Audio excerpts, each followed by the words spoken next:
the whole point. I make a joke of it, but in actuality, a lot of times I communicate with people and we're always saying, oh, I have no time, I have no time.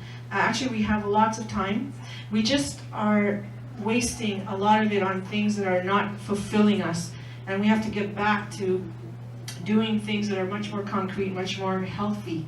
Whether even it's making time to get healthy, to go to the gym, but at the gym maybe having a meaningful conversation while you're running on the treadmill. You're not wasting any time by speaking up and talking with people or listening to them and sharing ideas and doing stuff like this. I have to say that I'm very, very touched that everybody here is here, because you could be somewhere else and you're not, you're here. So that's really cool. Je suis SOIRÉE.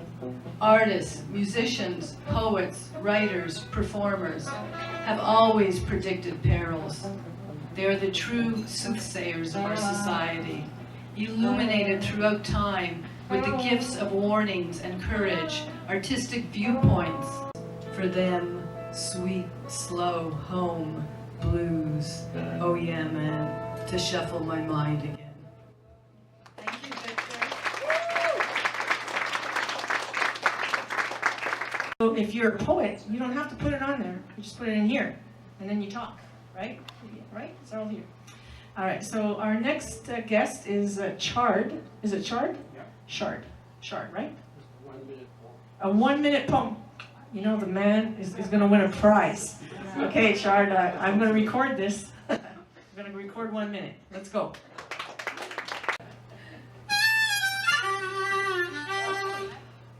All colors allowed. Everybody knows that deep, dark cloud.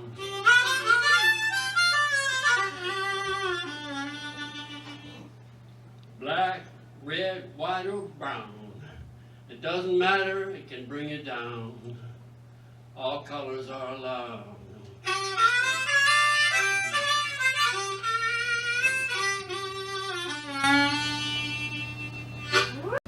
That bus full of women and children go, blow it up to bits. Weeping mothers, breastfeeding injured infants on bleeding tits. To have the children orphaned in this their devastated life, not able to comprehend why all the misery and strife. I have this thing with Reggie. It's just like an unspoken thing. It's like, if he needs me, I'm there. If I need him, he's there. It's like there's no questions. Like I'll cancel stuff, right? If he says, Betty, I need you here, or I need something, drop. He doesn't ask me often, which is great. But when I ask him every year to come or to do Nuit Blanche or something, he just says what time and where, and that's it. And then that's what friendship's about. That's what brothers and sisters do for each other, right? They are burning the primates, napalm in the trees and the canopy. Retribution for feeding themselves because they neglected to pay their fucking taxes. They cut the faces off random beasts so they can make their alimony payments. Un autre texte qui s'appelle Rouge d'amour.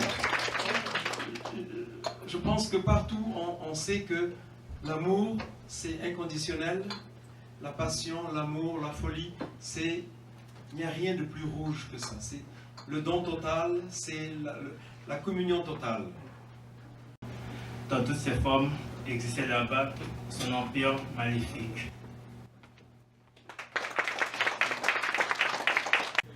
Et que justement avec mon petit charité, on va envoyer des skateboards, des planches pour la première fois à la fin de septembre. Alors on a hâte de commencer un programme là-bas pour aider les jeunes justement à sortir malheureusement de la guerre qui les entoure, ça veut dire la vie là-bas qui est quand même difficile. Tu verras ça sur Facebook. Facebook et moi, on devrait être partenaires quand même. Everybody here should get, a part of, some shares in Facebook, for God's sakes. We're the ones, using it, right? Zuckerberg. He's watching, like somebody's watching and checking the content and making sure there's no violation of something. Has that ever happened to you, that you got shut down? Yeah, me too.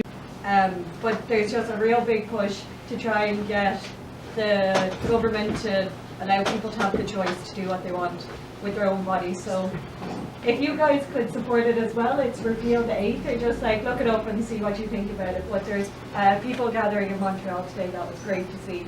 Awesome, yes. Yes. Yeah. If you could share it on our Facebook page, you can share whatever you want. I'll try to get it to someone else. Yeah. But it's Repeal the 8th. Repeal the 8th, okay. For most people, like if they're into Facebook, they're just like they click. Everyone clicks now. Nobody really does anything. You just click. Yeah, nobody thinks. They just click. That's what we're doing. We're all a bunch of thinkers here, and we're the only ones thinking right now.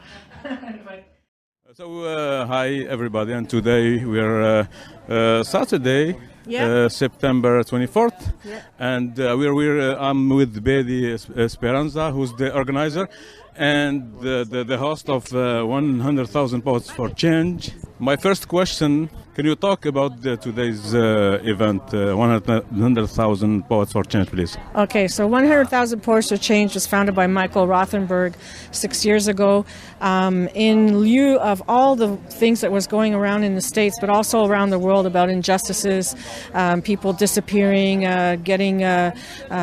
going into jail for no reason, of course shootings and all that, and sad, poverty. I mean, name it. There was no, any reason possible.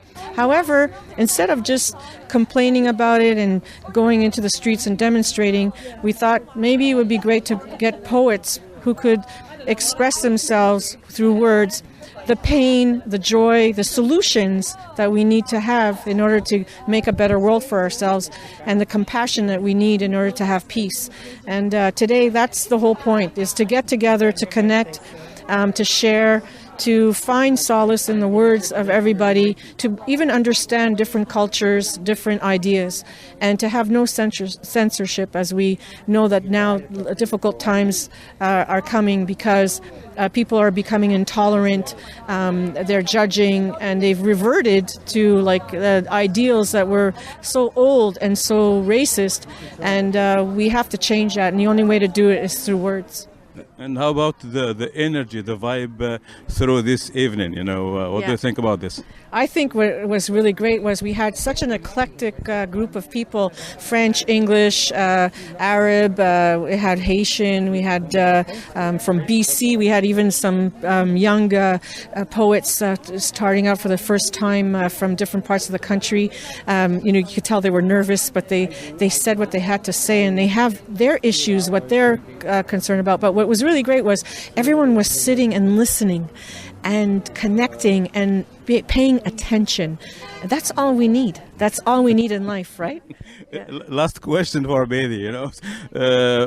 People who know Betty, so they know she's involved and she's very active in other charities. So if you can speak a little bit about Skateboard for Change and the difference in organizing this event, comparing to this one, the poetry event. Well, I'm a founder of Skateboards for Hope. I give recycled skateboards to kids all over the world. It started out in Cuba, and now it's in Uganda, First Nations reserves everywhere in Canada, mostly on Mohawk territory here in Montreal. And what it is to empower children to become leaders in their communities, even though they're living in poverty and they have less chance of getting jobs or getting educated. It's to give them a tool in order for them to exercise, get off Facebook, believe it or not, in order to not be concerned with what everyone else is doing, but to actually challenge themselves to be better. Because every time you fall, you have to get up. And every time you succeed, that's how you become a better person, and then you can actually have the success that you need in order to live your life. And so these kids who are skateboarding are having a great time, and that's a very different thing than what we were doing with poetry. But the whole point is to give these kids an opportunity to have hope.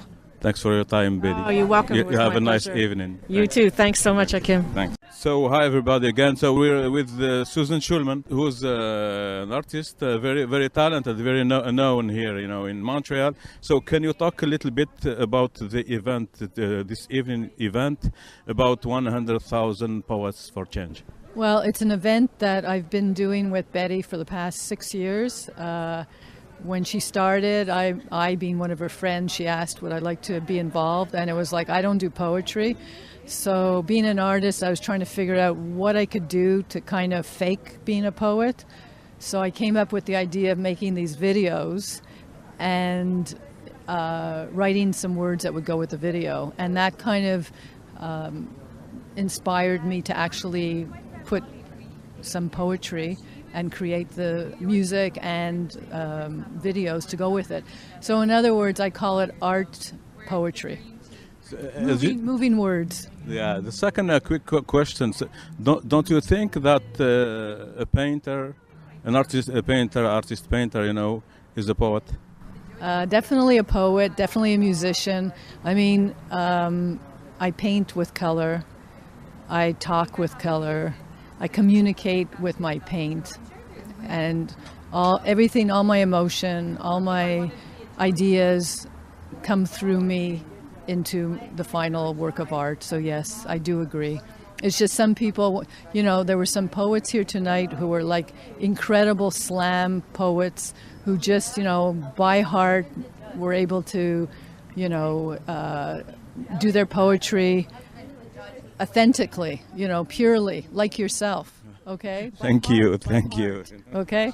Whereas for me, that'll never happen. But if I was to draw how I thought, I could do that seamlessly. So it's great because this is like a great tool to incorporate all the creative parts of a person, you know. Thank you very much, Susan, and thanks for your time. And thanks for coming. Yeah, no problem. It's really great. Thank you. Have a nice evening. And the theme was the blues, which is close to my heart. Yeah. I love it. You know, the blues, if I can say a little story, I was in Algeria, my home country, and I was in college. I didn't know a word of English, but I was listening regularly to the blues. It touched me. I don't know why, but it touched me. Because it's great. It goes to your soul. Yeah. That's, you know, music goes to your soul, and with music you create the written word or art. So it's all great. Thanks again, Susan. Thanks. See you again. Yeah.